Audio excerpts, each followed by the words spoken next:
పెళ్ళైనా పండగైనా వేడుక ఏదైనా పట్టుచీరల ప్రత్యేక వేదిక వారాహి సిల్క్స్.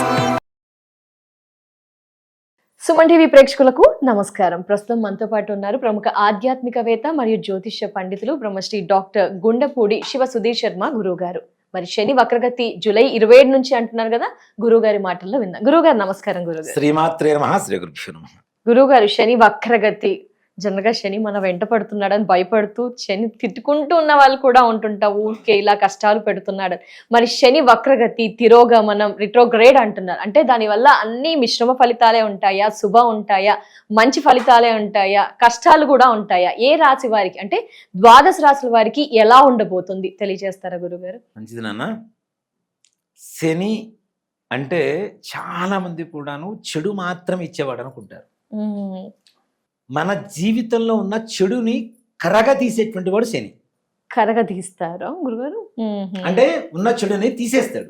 మరి ఎందుకు జనాలంతా కూడా అలా? కర్మకారకుడు అంటాం శనిని. మన జీవితంలో కర్మకారకుడు శని. ఓకే గురుగారు. ఉన్న చెడుని కర్మ రూపంలో అనుభవింపచేసి మనకుండేటువంటి కర్మను తగ్గించేవాడే శని భగవానుడు. ఇంకోటి, ఈశ్వర శబ్దం చాలా తక్కువ మందికి ఉంటుంది నాన్న.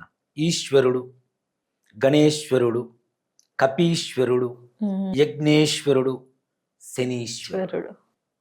ఈశ్వర శబ్దం అతి తక్కువ మందికి ఉండేటువంటి వాళ్ళలో శనీశ్వరుడు ఒకడు. శనీశ్వరుణ్ణి చాలా మంది కూడాను తిట్టుకుంటుంటారు. ఒక మాట చెప్పాలంటే కొన్ని సినిమాల్లో వాటిల్లో కూడా ఆయన పేరు చెప్పి శనిగాడు శనిగాడు అని చెప్పి శని నీ వెంటాడుతోంది, శని నెత్తనే ఉంది, శనిగాళ్ళగా పక్కనే ఉన్నావు, శని తాండవం ఆడుతుంది నీ నెత్తి మీద అని చెప్పి, నీ నెత్తిన ఎక్కువ కూర్చున్నాడు అని చెప్పి, నువ్వు మాతో వస్తే శని మాతో పాటు కూడా వస్తుందని అని అంటుంటారు. అసలు ఎవ్వరికి తెలియనటువంటి ఒక విషయం చెప్తాను. శనిగాడు శనిగాడు అంటారు కదా, ఒక్క మాటలో చెప్తా, శనిగాడు కాదు, శనే గాడ్. శని గాడ్ అంతే, శనిగాడు కాదు. శని భగవానుడు మన జాతకంలో ఉండవలసినటువంటి స్థానంలో ఉంటే ఆయన ఇచ్చేంత గొప్ప స్థాయి ఇంకే గ్రహాలు ఇవ్వలేదు. ఉండవలసిన స్థానంలోనే ఉండాలి అంటే శుభస్థానంలో ఉంటే ఏ గ్రహాలు కూడా అంత శుభయోగాన్ని ఇవ్వలేవు అని చెప్పుకోవచ్చు.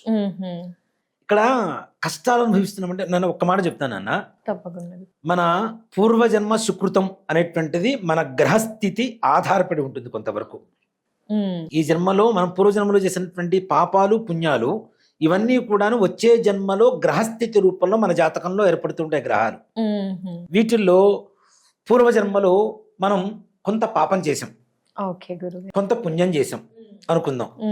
ఇక్కడ కష్టాలు పడేటప్పుడు ఏమనుకుంటారంటే, నా జీవితం అంతా ఇంతే ఉంది, శనిగాడు పట్టేశాడు, శని అసలు బాగాలేదు, నాకంతా శని పట్టినట్టే ఉంది, అంతా దరిద్రంగా ఉందని చాలా మంది ఫీల్ అవుతుంది. అలాగే అది కొంతకాలం కష్టాలు అనుభవిస్తారు. ఈ కష్టాలు అనుభవించడం దానికి కారణం ఏంటి?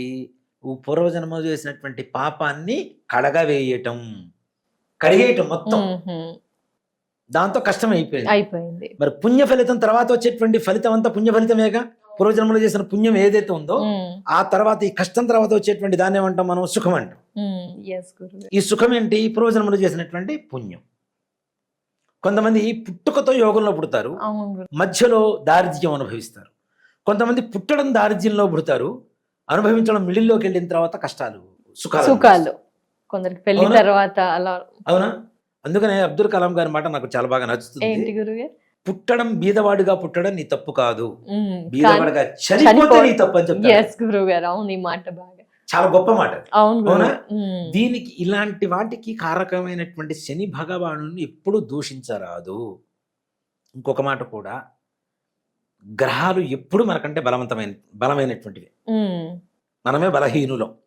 అవి ఉండవలసినటువంటి స్థానాలు ఉండకపోవడం వల్ల మనమే కష్టాలు పడుతున్నాం, సుఖాలు అనుభవిస్తున్నాం కొన్ని స్థానాల వల్ల. కానీ గ్రహాలు ఎప్పుడు మనకంటే బలమైనటువంటివి. అలాంటి బలమైనటువంటి వాటితో నువ్వు యుద్ధం చేస్తే ఎలా ఉంటుంది? ఎవరు ఓడిపోతారు? బలహీనమైన మనమే ఓడిపోతాం. అవునా? మన శత్రువు మనకంటే బలంగా ఉన్నటువంటి వ్యక్తిని, సన్నగా ఉన్న వ్యక్తి కర్ర తీసుకుని కొట్టేస్తుంది, ఆందోమని పైకి వెళ్ళాడు అనుకోండి, ఒక్క చేతితో కర్ర విడిచేసి, నడువులు ఇరిచేసి, కాళ్ళు చేతులు ఇరిచేసి పక్కన పెడేసి వెళ్ళిపోతాడు. అవునా? అదే బలమైనటువంటి శత్రువును కూడా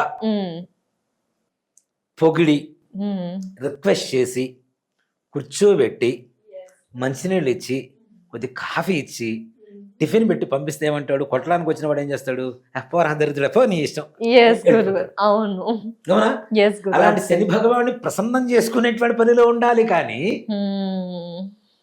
ఎంతసేపటి కానీ దూషిస్తాం, శని పట్టేశాడు, శనిగాళ్ళలాగున్నాడు, శని తాండవం చేస్తున్నాడు, అష్టమ శని, అర్ధాష్టమ శని, నీ రకరకాల- రూపంలో శని ఉన్నాడు అని చెప్పి ప్రతిదాని చెడుదానికి శనిని మనం ఉదహరించడం అనేటువంటిది తప్పు. తప్పు. దానివల్ల ఆయన ఆవేశానికి మనం లోనవుతాం. ఓకే. అది తప్పనిసరి, ఇది గమనించాల్సిన విషయం ఎవరైనా. అలాగే శని భగవానుడు వక్రగతిలో రావటం అనేటువంటిది, ముఖ్యంగా వక్రగతి అంటే ఏంటి, వెనక్కి రావటం. ఎస్. ప్రస్తుతానికి అక్టోబర్ 10వ తారీఖు వరకు రేవతి నక్షత్రంలో ఉన్నాడు శని భగవానుడు. రేవతి నక్షత్రంలో ఉన్నాడు, మీనరాశిలో ఉన్నాడు కదా. అవును గురు, Present. మీనరాశి. అది రేవతి నక్షత్రంలో ఉన్నాడు ఆయన అక్టోబర్ 10 వరకు. అక్కడి నుంచి మరలా వెనక్కి ఉత్తరాభాద్ర నక్షత్రానికి వస్తాడు. అంటే తిరోగమనం ప్రారంభమయ్యేది జూలై 27వ తారీఖు అయితే, అక్కడి నుంచి ఆ రాశిలో ఉన్న 2వ నక్షత్రానికి రావడానికి అక్టోబర్ 10వ తారీఖు వరకు పడుతుంది. అవునా గురుగారు? ఎందువల్ల? ఇది కూడా ఇప్పుడు ఒక మనిషి స్ట్రైట్ గా చూస్తున్నాడు, స్ట్రైట్ గా నడుస్తున్నాడు నాన్న, దారి కనపడుతుంది, బాగానే ఉంటుంది, మంచి మంచి straight గా ధైర్యంగా వెళ్ళిపోతాం వెళ్ళగలుగుతాడు కదా. ముందుకు చూస్తూ వెనక్కి నడిస్తే కొంచెం భయపడుతూ బలం తగ్గిపోతుందా వెళ్ళగా లేదా? స్లో. అవునా? శని భగవానుడి వక్ర స్థితి కూడా ఇప్పుడు రోజున అదే పరిస్థితి. అవునా గురుగారు? ఎప్పుడైతే ఆయనకి బలం తగ్గుతుందో కొన్ని రాసుల వాళ్ళకి బలం పెరుగుతుంది. ఆయన ముందుకు చూస్తూ వెనక్కి నడుస్తున్నాడు కాబట్టి ఆయన బలం తగ్గిపోయింది. తగ్గిపోతుంది. ఆటోమేటిక్ గా ఆ కొన్ని రాసుల వాళ్ళకి ఆయన వల్ల వచ్చేటువంటి దుష్ట ప్రభావాలు ఏవైతే ఉన్నాయో, చెడు ప్రభావాలు, అవి తగ్గిపోయి వాళ్ళకి మంచి జరిగేటువంటి అవకాశం ఉంటుంది. ఇదే శని వక్రగతి యొక్క ప్రభావం, ఫలితం చెప్పుకోవాలంటే. వక్రగతిని రావడం అనేటువంటిది కొన్ని రాసుల వాళ్ళకి అదృష్ట స్థితిగా చెప్పుకోవచ్చు. అవునా గురుగారు? ఎవరెవరు, ఏ రాశులు ఏంటి? ముఖ్యంగా మేషరాశి. మేష. మేషరాశి వాళ్ళకి ప్రస్తుతానికి ద్వాదశ భావస్థితిలో ఉన్నాడు, మీనరాశిలో ఉన్నాడు. దానివల్ల గత సంవత్సరం 8 నెలల నుంచి చాలా కష్టాలను అనుభవిస్తున్నారు మేషరాశి వాళ్ళు. దాంతో మొన్నీ మధ్య గురుడు కొంతవరకు శుభస్థానంలో ఉన్నటువంటి గురుడు కూడా చతుర్థ స్థానానికి వెళ్ళడం వల్ల ఇంకాస్త కష్టాలు ఎక్కువైపోయినాయి వీళ్ళకి. కాబట్టి వీళ్ళకి కొంతవరకు ఒక 137 రోజుల పాటు 130 రోజుల పాటు ఉపశమనం తప్పనిసరిగా. ఇప్పుడు ఇంకోటి కూడా ఏంటంటే, శని వక్రగతంలో వస్తున్నాడు అంటే ముందుకు వెళ్ళినప్పుడు, ఆయన మన స్థానంలో ఉన్నప్పుడు, మన రాశి మీద ఆయన దృష్టి కలిగినప్పుడు మనకి తెలియకుండా చేసినటువంటి పొరపాట్లు ఏవైతే ఉన్నాయో అవన్నీ కూడా సరిదిద్దుకోవడానికి సానుకూలమైనటువంటి సమయంగా ఈ 137 రోజులే మనం వినియోగించుకోవచ్చు. ఓకే గురు. ఏదైనా మన స్థానంలో ఉన్నాడు, మన స్థానం నుంచి వేరే స్థానానికి వెళ్ళిపోయాడు. ఇప్పుడు వెళ్ళిపోయి కూడా అంటే ఇప్పుడు కుంభరాశి నుంచి మీనరాశికి వెళ్ళి కూడా దాదాపు సంవత్సరంన్నర దగ్గర అవుతుంది. ఈ సంవత్సరంన్నర పాటు కూడా ఈ కుంభరాశి వాళ్ళు కావచ్చు, మకర రాశి వాళ్ళు కావచ్చు, కర్కాటక రాశి వాళ్ళు కావచ్చు, వృషభ రాశి వాళ్ళు కావచ్చు, వీళ్ళకి తెలియకుండా కొన్ని తప్పులు చేసి ఉంటారు కదా. ఇవన్నీ కూడాను కర్మ రూపంలో ఏదైనా కష్టం ఉన్నా అనుభవించండి, అనుభవిస్తే రాబోయేటువంటి రోజులు ఇంకాస్త మంచిగా ఉంటాయి అని వీళ్ళకు ఉపయోగపడేట్టుగా ఉండేటువంటి రోజులుగానే ఈ 137 రోజుల్ని తప్పనిసరిగా ప్రతి ఒక్కరు సద్వినియోగపరుచుకోవాలి అని చెప్తాం. శని వక్రగతం అనేటువంటిది అంత అదృష్ట యోగంగా చెప్పుకోవచ్చు. మేషరాశి వాళ్ళకి కొంత ఊరట కలుగుతుంది, అనుకున్న పనులు పూర్తవుతాయి, ఉద్యోగ ప్రయత్నాల్లో కూడా విశేషమైనటువంటి యోగం కలుగుతుంది. ఇంతకాలం వాళ్ళ ఉద్యోగాలు ఉంటాయా పోతాయా అనేటువంటి ఒక సంశయంతో ఉన్నారు, వాళ్ళకి స్థిరత్వం ఏర్పడుతుంటుంది. అలాగే ఆర్థిక సమస్యలు తీరిపోతాయి. అలాగే ఒక వృషభ రాశి వాళ్ళకి మొన్నటిదాకా శని ఉచ్చస్థితి, రేపు జూలై 27 వరకు ఏకాదశంలో ఉంటాడు కాబట్టి మంచి యోగమే. కానీ ఇప్పుడు నక్షత్రం నుంచి వేరే నక్షత్రానికి వస్తున్నటువంటి కారణం చేత వీళ్ళకు కూడా శుభయోగాలు కలగబోతుంది. నిజంగా చెప్పాలంటే సంతానం లేనటువంటి వాళ్ళకి సంతానం కలగటం, వివాహం కానిటువంటి వాళ్ళకి వివాహం అవ్వటం, అలాగే ఆర్థికంగా బలాన్ని పుంజుకోవటం, గృహయోగాలు ముఖ్యంగా ఇళ్ళు కట్టుకోవాలి కొనుక్కోవాలనుకునేటువంటి వాళ్ళకు కూడా చాలా విశేషమైనటువంటి యోగ కాలంగా వృషభ రాశి వాళ్ళకి ఈ 137 రోజులు చాలా చక్కగా ఉపయోగపడుతున్నాయని చెప్పుకోవచ్చు. మిథున రాశి వీళ్ళకి మొన్నటి వరకు ఉద్యోగ ప్రయత్నాలలో చాలా దెబ్బతింటూ వస్తున్నారు. ఉద్యోగం పోవటం రావటం, ఎక్కువ కాలం చేయలేకపోవటం, స్టేబుల్గా ఒక చోట ఉండలేకపోవటం, సంపాదన సరిగా లేకపోవటం, వచ్చిన సంపాదన నిర్వహణ చేసుకోలేకపోవడం, అనవసరమైనటువంటి ఖర్చులు అవ్వటం, శత్రువులు పెరగడం, ఇట్లాంటివి జరిగినాయి. ఇవన్నీ నివారణ జరిగి సవ్యమైనటువంటి మార్గంలో నడిచేందుకు మిథున రాశి వాళ్ళకి చాలా అద్భుతమైనటువంటి సమయంగా చెప్పుకోవచ్చు. దేని అంటే మీనరాశి నుంచి కుంభరాశిలోకి వెళ్తున్నట్టు లెక్క వక్రగతి అంటే. అవును గురువు అవునా? కాబట్టి అక్కడ ఏమవుతుంది, వాళ్ళకి చక్కగా విశేషమైనటువంటి యోగ స్థానం ఉంటుంది. అలాగే కర్కాటక రాశి వాళ్ళకి, కర్కాటక రాశి వాళ్ళకి వక్రగతంలో అష్టమ స్థానం అవుతుంది వాళ్ళకి. కానీ అష్టమ స్థానమైన వక్రగతంలో ఉండటం వల్ల కొంతకాలం వీళ్ళకి భాగ్యస్థానానికి వెళ్ళిన తర్వాత శని భాగ్య యోగాన్ని ఇచ్చాడు. అలాగే గురుడు మొన్నటిదాకా ద్వాదశంలో ఉన్నటువంటి గురువు జన్మస్థానంలోకి వచ్చాడు. దీనివల్ల గురువు వల్ల కొన్ని విశేషమైనటువంటి యోగాలు జరుగుతున్నాయి, శని వల్ల యోగాలు జరుగుతున్నాయి. వక్రగతి వల్ల కూడా కర్కాటక రాశి వాళ్ళకి విశేషమైనటువంటి యోగం కలగబోతుంది. ఇంతకాలం మన జూన్ 2వ తారీఖు తర్వాత శుభయోగాలు అంటే పాజిటివ్ వైబ్స్ అంటాం కదా, అవి కనబడుతున్నాయి. అవి ఎక్కడా కూడా సంపూర్ణంగా చేతికి రావటల్లా. కానీ ఈ 137 రోజుల్లో 100% ఇల్లు కొనాలి అనుకుని సంకల్పం చేయండి, 100% గృహయోగం కలదు. దాంట్లో ఏమాత్రం కూడా సందేహం లేదు. అంటే ఈ 137 రోజుల్లో వీళ్ళు అడ్వాన్సులు ఇవ్వటం, రిజిస్ట్రేషన్లు చేసుకోవటం, లోన్లు పెట్టుకుంటే రావటం, ఇలాంటివన్నీ కూడా జరిగేటువంటి అవకాశం సంపూర్ణంగా జరుగుతుంది. ఇక సింహరాశి వీళ్ళకి కొంత కష్టకాలంగా చెప్పుకోవాలి. ముఖ్యంగా శని దృష్టిన జన్మస్థానం ఏదైతే రాశిలో ఉంటాడో ఆ రాశి స్థానం, అలాగే 3వ స్థానం, అలాగే 7వ స్థానం, అలాగే 10వ స్థానం. జన్మ 3, 7, 10వ స్థానం. ఈ స్థానాల మీద ఆయన దృష్టి కలుగుతూ ఉంటుంది. ఇప్పుడు మీనరాశిలో ఉన్నాడు, మీనరాశి నుంచి 3వ స్థానం మిథున రాశి అవుతుంది, మన వృషభ రాశి అవుతుంది. దాని తర్వాత 7వ స్థానం ఏమవుతుంది, కన్యా రాశి అవుతుంది. అలాగే 10వ స్థానం వచ్చేసరికి మనకి దాదాపు మకర రాశి అవుతుంది. గురుగారు కాబట్టి వీళ్ళ మీద ఎక్కువ ప్రభావం చూపించడానికి అవకాశం ఉంటుంది. ఇక్కడ ముఖ్యంగా సింహరాశికి 7వ స్థానంలోకి శని వక్రగతంలో. కానీ వక్రగతం వల్ల ఎవ్వరూ బాధపడి భయపడాల్సిన అవసరం లేదు నాన్న. ఆయనకి బలం తగ్గింది కాబట్టి మీకు బలం పెరుగుతుందని అర్థం చేసుకోండి. కాకపోతే కొంచెం కుటుంబ కలహాలు పెరిగేటువంటి అవకాశం ఉంటుంది. అంటారు గురుగారు కుటుంబ కలహాలు అంటే భార్యాభర్తల మధ్య విభేదాలు, పిల్లలు సరిగా మాట వినకపోవటాలు, అపకీర్తి. ఎక్కువగా మనం ఎవరినైతే నమ్ముతుంటామో వాళ్ళ వల్ల మోసపోవటం, వాళ్ళ వల్ల మనకి చెడ్డ పేరు రావటం, అనవసరంగా మనకి అక్కర్లేనటువంటి విషయాల్లో తల దూర్చి అనవసరంగా మన పేరు చెడగొట్టుకోవటం, ఇలాంటివి ఉంటాయి. కాబట్టి అనవసరమైనటువంటి విషయాల్లో జోక్యం చేసుకోకుండా భార్య ముందు మౌనంగా ఉంటే ఏ రకమైనటువంటి కలహాలు, ఏ రకమైనటువంటి బాధలు ఉండవు. కాబట్టి ఇది గమనించాల్సిన విషయం. సింహరాశి వారికి, కన్యారాశి కన్యారాశి వాళ్ళకి వక్రగతం అనేటువంటిది అదృష్ట యోగంగా చెప్పుకోవచ్చు. అవునా గురుగారు? ముఖ్యంగా 6వ స్థానం అవుతుంది. ఎవరైతే శత్రువులు ఉన్నారో వాళ్ళందరూ మిత్రులుగా మారబోతున్నారు. ఇంతకాలం నిన్ను చూసి కుళ్ళుకున్న వాళ్ళు కావచ్చు, నీకు యాంటీగా పనిచేసినటువంటి వ్యక్తులు కావచ్చు, లేదంటే నీకు యాంటీగా మాట్లాడేటువంటి వాళ్ళు కావచ్చు. అలాగే ముఖ్యంగా ఈ శని వక్రగతిలో ఉన్నటువంటి కారణం చేత కన్యా రాశి వాళ్ళ మీద ఉండేటువంటి చెడు ప్రయోగాలు కూడా పూర్తిగా తొలగిపోయి సమసిపోయి వాటి నుంచి కూడా సంపూర్ణమైనటువంటి విముక్తి పొంది సంతోషంగా ఉండేటువంటి కాలం కన్యారాశి వాళ్ళకి. అద్భుతంగా. అలాగే తులారాశి వాళ్ళకు కూడా చాలా విశేషమైనటువంటి యోగం నాన్న. వీళ్ళ కూడా 5వ స్థానంలోకి అవుతుంది. కానీ ఇక్కడ ముఖ్యంగా ఏంటంటే ఉద్యోగం చేసేటువంటి స్థానంలో ఎవరైతే పెద్దలు ఉంటారో వాళ్ళతో ఢీ కొట్టకుండా ఉండండి. ఇగోకి పోవద్దు అని చెప్పడమే. మిమ్మల్ని ఏదో ఓ మాట అన్నారు, తల వంచుకొని కాముగా మనల్ని కాదు మనకు సంబంధం లేదని చెప్పి వచ్చేసేయండి. అవునా? తలదించుకొని పక్కకు వచ్చినంత మాత్రం మనం తప్పు చేసినట్టు కాదు, తర్వాత వాళ్ళే రీగ్రేట్ అవుతారు. తర్వాత ఎవరైతే అరుస్తున్నారో మన మీద కేకలేస్తున్నారో వాళ్ళు తర్వాత తప్పనిసరిగా తెలుసుకుంటారు, తప్పు తెలుసుకుంటారు. సో కాబట్టి ఉద్యోగం చేసేటువంటి స్థానంలో అనవసరమైనటువంటి సమస్యలకు వెళ్ళొద్దు. అలాగే ఒకరి సమస్యను అంటే ఒకరి ముచ్చట్లు ఇంకొకరి దగ్గర ప్రస్తావన తీసుకురావద్దు. దానివల్ల ఏమవుతుందంటే మీరు ఏదో చెప్పేది ఒక మాట చెప్తే దానికి 10 రెట్టింపు చేసుకొని మీ మీద అవతల వ్యక్తికి ద్వేషం పుట్టేలాగా, ఆ పుట్టిన ద్వేషం మీ ఉద్యోగం నుంచి బయటికి తీసేసే పరిస్థితి వచ్చేంత వరకు కూడా తీసుకురావచ్చు.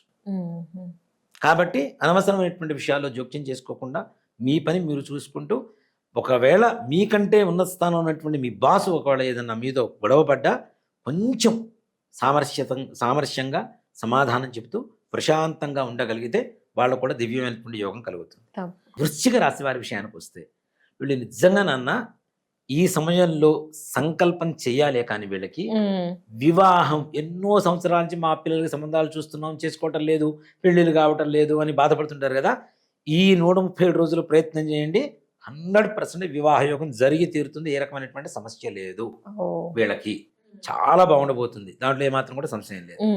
అలాగే ధనస్సు రాశి, ధనస్సు రాశి వాళ్ళకి ముఖ్యంగా నాన్న ఇక్కడ 2 గ్రహాల ప్రభావం కనపడుతుంది. ఏంటంటే 3వ స్థానం అవుతుంది కుంభరాశి వచ్చేసరికి వక్రగతంలోకి వస్తే, అట్లాగే అష్టమంలో ఉన్నటువంటి గురుగ్రహ ప్రభావం, 2 కూడాను కొంతవరకు కీడు చేసేటువంటి అవకాశాలు ఉన్నాయి. ఇక్కడ ముఖ్యంగా వాహన ప్రమాదాలు, వాహనాల మీద వెళ్ళేటప్పుడు దూర ప్రయాణాలు చేయకుండా ఉండడం అనేటువంటి ఉత్తమమైనటువంటి విషయం. ఓకే, ఎక్కువ దూరం ప్రయాణం చేయడం, సొంత వెహికల్స్లో ప్రయాణాలు చేయటం, ఇట్లాంటివి చెయ్యవద్దు. చేయడం ద్వారా మీకు ఏదేమైనా సమస్యలు వచ్చేటువంటి అవకాశాలు ఉన్నాయి. వాహన ప్రమాదాలు ముఖ్యంగా ఈ మోకాళ్ళ దగ్గర నుంచి కింద పాదభాగం వరకు ఏదైనా టార్గెట్ చేసుకునేటువంటి అవకాశం ఉన్నది కాబట్టి తగిన జాగ్రత్తలు చాలా అవసరం. అలాగే ఈ సమయంలో ముఖ్యంగా వీళ్ళు పెద్దల్ని గౌరవిస్తూ, గురువుల్ని గౌరవిస్తూ, అట్లాగే గురుదేవతల్ని పూజ చేస్తూ, అలాగే ముఖ్యంగా ఈశ్వర ఆరాధన చేసుకుంటూ ఉంటే ధనుస్సు రాశి వాళ్ళకి మంచి ఫలితాలు ఉంటాయి. కొద్దిగా ఇంకోటి కూడా ఏంటంటే మన సొంత కులం వాళ్ళతో గొడవలు పడేటువంటి అవకాశాలు, స్వకుల శత్రువులు ఎక్కువ అవుతూ ఉంటారు. ఓకే గురుగారు, వీళ్ళతో అంటే కొంచెం శత్రువులు పెరుగుతున్నారు అంటే నోరు మంచిదైతే ఊరు మంచిది అవుతున్నాను. అవును గురుగారు, సింపుల్ గా ఒక మాట చెప్పాలంటే మనం మాట్లాడటం మంచిగా మాట్లాడితే ఎదురువాడు ఎలా రిసీవ్ చేసుకున్నాడో నీకు అనవసరం. నీ మనసుతో నువ్వు మంచిగా మనస్ఫూర్తిగా ప్రశాంతంగా మాట్లాడితే బాగుంటుంది. కాబట్టి ధనుస్సు రాశి వాళ్ళు కొంతవరకు ఇట్లాంటి శత్రు బాధలు పెరుగుతాయి కాబట్టి అనవసరంగా వాళ్ళని ఢీ కొడుతూ మనమేదో మాటలు అనిపించుకుంటూ నలుగురిలో చులకన అయ్యేదానికంటే అట్లాంటి వాటికి గొడవలకి దూరంగా ఉండడం అనేటువంటి వీళ్ళకి సూచించదగినటువంటి విషయం. ఇక మకర రాశి, మకర రాశి వాళ్ళకి కొంతవరకు ప్రమాదకరంగా మారబోతుంది. ముఖ్యంగా ఆర్థికంగా డబ్బును దాచిపెట్టుకునేటువంటి డబ్బును దాచిపెట్టుకోండి, కానీ అనవసరమైనటువంటి ఇన్వెస్ట్మెంట్లు చేయకండి. ఓకే గురుగారు, మకర రాశి ముఖ్యంగా టెంప్ట్ అవుతారు వీళ్ళు. మకర రాశి వాళ్ళు ఈ సమయంలో ఈ షేర్ మార్కెట్లని 5 రూపాయల వడ్డీలు వస్తాయి, 10 రూపాయల వడ్డీలు వస్తాయని చెప్పి వడ్డీలకి ఇవ్వటం, వీటి ద్వారా ఉన్నది మొత్తం ఊడ్చుకుపోయేటువంటి అవకాశం ఉన్నది. కాబట్టి వాటి ఇన్వెస్ట్మెంట్ రూపంలో కాకుండా ధన రూపంలోనే పక్కన పెట్టుకోవడం ఉత్తమమైనటువంటి విషయం. దీనివల్ల అనవసరమైనటువంటి నష్టాలు వస్తాయి. షేర్ మార్కెట్ టెంప్ట్ అవుతుంటారు, డబ్బులు పెడుతుంటారు, పోతూ ఉంటాయి, అప్పులు ఇస్తారు, తీసుకున్నవాడు వెనక్కి ఇవ్వడు. ఈ రకమైనటువంటి సమస్యలతో భవిష్యత్తుకి ముందుగా దాచుకున్న డబ్బును కూడా ఇట్లాంటి పెట్టుబడులు పెట్టడం ద్వారా భవిష్యత్తులో ధనానికి లోటుగా ఎక్కువగా బాధపడేటువంటి అవకాశాలు కనబడుతున్నాయి. కాబట్టి తప్పనిసరిగా ఆర్థికంగా చాలా జాగ్రత్తగా ఉండవలసినటువంటి పరిస్థితి. అలాగే కుంభరాశి, కుంభరాశి వాళ్ళకి యోగం కలుగుతుంది. యోగాలతో పాటు తగిన జాగ్రత్త కూడా ఏంటంటే హెల్త్. అవునా గురుగారు, కుంభరాశి ముఖ్యంగా ఆరోగ్యం చాలా జాగ్రత్తగా చూసుకోవాలి. మానసికమైనటువంటి స్థైర్యాన్ని పుంజుకోవాలి, శారీరకమైనటువంటి బలాన్ని పుంజుకోవాలి. ఇక్కడ ఏం చేస్తారు అంటే వీళ్ళు ఈ సమయంలో ఇంకాస్త ఎక్కువ టెన్షన్ పడుతూ ఉంటారు, విపరీతమైనటువంటి ఆలోచన చేస్తూ ఉంటారు. అందులో ఏ చిన్నది జరిగిన అదిగో శని వచ్చాడు నా రాశిలోకి, అందుకే నాకు జరిగింది, ఇది శని ప్రభావమే, కన్ఫర్మ్ చేసేస్తారు, ఫిక్స్ అయిపోతారు. ఆయనకి నమస్కారం చేయండి, అలా అనుకునే బదులు జస్ట్ ప్రసన్నం చేసుకోండి. అలాంటి పరిస్థితుల్లో ఎక్కువగా వీళ్ళకి క్లమ్జీనెస్ పెరుగుతుంది, వీళ్ళకి కన్ఫ్యూజన్ స్టేజ్లో ఉంటారు. దాంతోపాటు టెన్షన్, విపరీతమైనటువంటి డీప్ థింకింగ్, ఓవర్ థింకింగ్ వల్ల వచ్చేటువంటిది ఏంటంటే శారీరకమైనటువంటి అనారోగ్యమే. నిజం, అవునా? Health based on way of thinking, దాంట్లో అనుమానమేం లేదు. ఎక్కడ మానసికమైనటువంటి చింత ఉంటుందో శారీరకమైనటువంటి రోగాలు అక్కడ వస్తాయి. చితా చింతా ద్వయోర్ మధ్య చింతనామధికం భయం, చితా దహతి నిర్జీవం చింతా ప్రాణయుతం అని చెప్పి శాస్త్రం చెప్తూనే ఉంది. చితి, చింత, ఈ రెండిట్లో ఏది భయంకరమైంది? చింత. చింత చితి వరకు తీసుకెళ్లే చింతే. మనం చూసే టైంకి అది రాదు, అది వచ్చినప్పుడు మనం చూడం, మనం ఉండం. సో కాబట్టి అంతవరకు తీసుకెళ్లేది ఏంటి? చింత.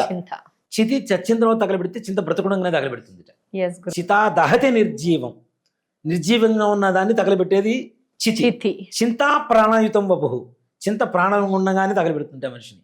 కాబట్టి అతిగా ఆలోచించకుండా జరగవలసింది భగవంతుడు చూస్తాడు. కర్మని మీరు చేసుకున్నటువంటి పొరపాట్ల వల్ల వచ్చినటువంటి కర్మని అనుభవించడానికి కావలసినటువంటి సమయాన్ని 137 రోజుల్లో శని భగవానుడు కుంభరాశి వాళ్ళకి సంపూర్ణంగా మంచి సమయాన్ని ఇస్తున్నాడు. ఈ సమయంలో దేవత ఆరాధన చేసుకుంటూ ఈశ్వర ఆరాధన చేసుకుంటూ ప్రశాంతంగా ఉంటే చాలా విశేషమైనటువంటి యోగాన్ని పొందవచ్చు. ఇక చివరిది మీనరాశి. అసలు సాక్షాత్ ప్రత్యక్షంగా శని భగవానుడు ఉన్నటువంటి రాసే మీనరాశి. మీనరాశి నుంచి వక్రగతంలోకి వస్తున్నాడు అంటే మీనరాశి వాళ్ళకి 137 రోజులు ఒక అదృష్ట యోగం పట్టబోతుంది. అవునా గురుగారు, రిలాక్స్ గా. శని భగవానుడు వాళ్ళ గురుడు పంచమంలో ఉన్నాడు, అందులో శని భగవానుడు వక్రగతంలో ఉన్నాడు. కాబట్టి ఈ 137 రోజులు ఏవైతే మీరు సత్సంకల్పాలు చేయాలనుకుంటున్నారు, ఇల్లు కట్టుకోవాలి, మేము మంచి ఉద్యోగం కావాలి, లేదా ఈ కోర్స్ తీసుకోవాలి, ఇట్లాంటివి ఏవైతే మంచి సంకల్పాలు, నూతన సంకల్పాలు ఉంటాయో ఈ 137 రోజుల్లో మొట్టమొదటి రోజుల్లోనే ప్రారంభించుకోండి. 137 రోజులు అయిపోయేసరికి మీ సంకల్పం నెరవేరుతుంది. అవునా గురుగారు, ఖచ్చితంగా విశేషమైనటువంటి యోగం. కాబట్టి మీన రాశి వాళ్ళకు కూడా విశేషమైనటువంటి యోగంగా తప్పనిసరిగా ఈ శని వక్రగతిని చెప్పుకోవచ్చు. ఏ రాశి వాళ్ళైనా శని భగవానుడు ఒక చోట నుంచి వక్రగతంలో కావచ్చు, సవ్య మార్గంలో కావచ్చు, ఒక చోట నుంచి ఇంకో స్థానానికి మారుతున్నా, ఒక నక్షత్రం నుంచి ఇంకో నక్షత్రానికి మారుతున్నా తప్పనిసరిగా ఈశ్వర ఆరాధన చాలా విశేషం. అవునా గురుగారు. ఇప్పుడు మనకి నవగ్రహాలు వచ్చేసరికి ప్రతి దేవాలయంలో ఉంటున్నాయి. అవును గురుగారు. అవునా? పూర్వకాలంలో కేవలం శివాలయంలో మాత్రమే ఉండేవి. ఇప్పుడు వాళ్ళు కమర్షియల్ గాడ్స్ అయిపోయారు. ఆంజనేయ స్వామి గుడిలో ఉంటాయి, వెంకటేశ్వర స్వామి గుడిలో ఉంటాయి, అమ్మవారి గుడిలో ఉంటాయి, అమ్మవారి గుడిలో ఉంటాయి. ఇక్కడ ఏంటి, నవగ్రహాలు ఉంటే జనాలు భయంతో వస్తారు అనేటువంటి ఒక కమర్షియాలిటీ ఏర్పడింది, పెరిగిపోయింది.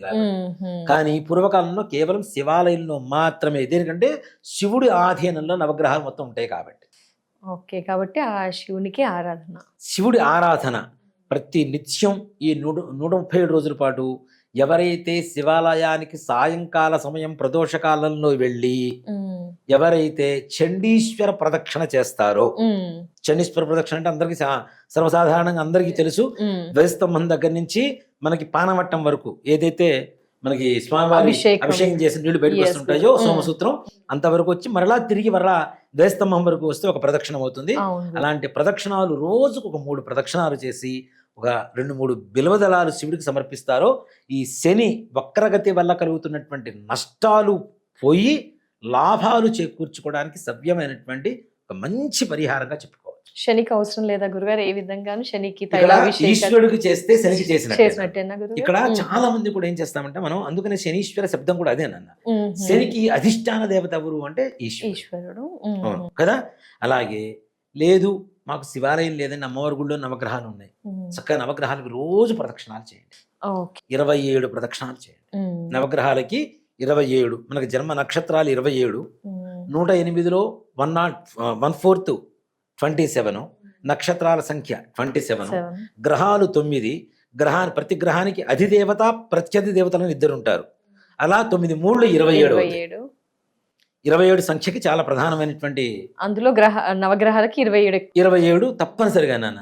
అంటే ప్రతి గ్రహానికి కూడాను అధిదేవత ప్రత్యదేవతలు 2 ఉంటారు. ఈ సంగతి ఎవరికి తెలియదు. మనకి ఇప్పుడు సత్యనారాయణ స్వామి వ్రతం చేసేటప్పుడు కూడా ఏం చేస్తారు మన వాళ్ళందరూ 9 తోమపోగులు వేస్తారు, 9 వక్కలు, 9 ఖర్జూర పండు, 9 పసుపు. అసలు నవగ్రహ మొత్తం మండపారాధన చేస్తే 67 గ్రహాలు వస్తాయి. మండపారాధన 67 దేవతలు వస్తారు, 67 మంది. దాంట్లో 27 మంది వీళ్ళే ఉన్నారు. అధిదేవత ప్రత్యేకదేవత సహిత ఆదిత్యాది నవగ్రహాలు అంటే 27 మంది అవుతారు. 27 ప్రదక్షిణాలు చేయండి. చక్కగా కాళ్ళు కడుక్కోకుండా పక్కనున్నటువంటి దేవాలయానికి వెళ్ళి నమస్కారం చేసుకొని ఇంటికి రావడం మొదలు పెట్టండి. అలాగే దేవాలయంలోకి వెళ్లే ముందు కాళ్ళు కడుక్కోండి. ప్రదక్షిణాలు చేసిన తర్వాత కాళ్ళు కడుక్కోకండి. తప్పనిసరి అక్కడ ఉండేటువంటి ప్రధాన ఆలయానికి నమస్కారం చేసుకొని అక్కడ తీర్థప్రసాదాలు తీసుకుని రావడం మొదలు పెట్టండి. అది కూడా ఉదయం పూట చేయండి. నవగ్రహాలు చేస్తే ఉదయం పూటే నవగ్రహాలకు ప్రదక్షిణ చేయాలి. సాయంకాల సమయంలో పూజలు, నవగ్రహ ప్రదక్షిణాలు పనికిరావు. అందులోనూ ప్రతి శనివారం మనకి పెద్ద ఖర్చే ఉండదు. ఒక 100 గ్రాములు నల్ల నువ్వులు, 100 గ్రాములు నువ్వుల నూనె, కొద్దిగా క్రిస్టల్ సాల్ట్ ఇంట్లోనే ఉంటుంది. అవునా? కొద్దిగా పత్తి, దూది, మన గింజలు తీసుకున్నటువంటి పత్తి. మనకి గింజలు తీస్తే దూది అవుతుంది, గింజలు తీయకపోతే పత్తి అవుతుంది. పత్తిని తీసుకోండి. అలాగే ఇంట్లో ఏదైతే మన ముందు రోజు ఇంట్లో తెచ్చి పెట్టుకుంటాము. తెచ్చి పెట్టుకొని ఇవన్నీ కూడా మరుసటి రోజు పొద్దున్నే కొద్దిగా బెల్లం కూడా తీసుకుని వెళ్ళి స్వామివారికి కొద్దిగా నీళ్లు పోసి నువ్వులను నూనె పోసి ఆ నల్లటి వస్త్రం ఏదైనా తీసుకుని వెళ్ళి స్వామివారికి సమర్పించి చక్కగా నువ్వులతో ఓం భ్రాం భ్రీం భ్రౌం సహ శనీశ్వరాయ నమః అని చెప్పి నువ్వులు స్వామివారి పాదాల దగ్గర వదిలిపెట్టి బెల్లం నివేదన పెట్టి చక్కగా హారతిచ్చి ఆ బెల్లాన్ని కొద్దిగా ప్రసాదంగా స్వీకరించి రాండి. ప్రసాదం స్వీకరించకపోతే అంతకుముందు కూడా చెప్పుకున్నాం ఏ రకమైనటువంటి ఫలితాలు ఉండవు. కాబట్టి తప్పనిసరిగా బెల్లాన్ని కొద్దిగా ప్రసాదంగా స్వీకరించుకొని చక్కగా అక్కడ ఉండేటువంటి ప్రధాన ఆలయానికి ప్రదక్షిణాలు చేసుకొని తీర్థ ప్రసాదాలు తీసుకొని రండి. శనీశ్వరుడి అనుగ్రహంతో శివుడి అనుగ్రహంతో మీకు ఉండేటువంటి సకల కష్టాలన్నీ కూడా తొలగిపోతాయి. తప్పకుండా అద్భుతమైన వివరణ గురుగారు. ద్వాదశ రాశుల వారి గురించి ధన్యవాదాలు గురుగారు. నమస్కారం. శ్రీమాత్రే నమః. శ్రీ గురుభ్యో నమః.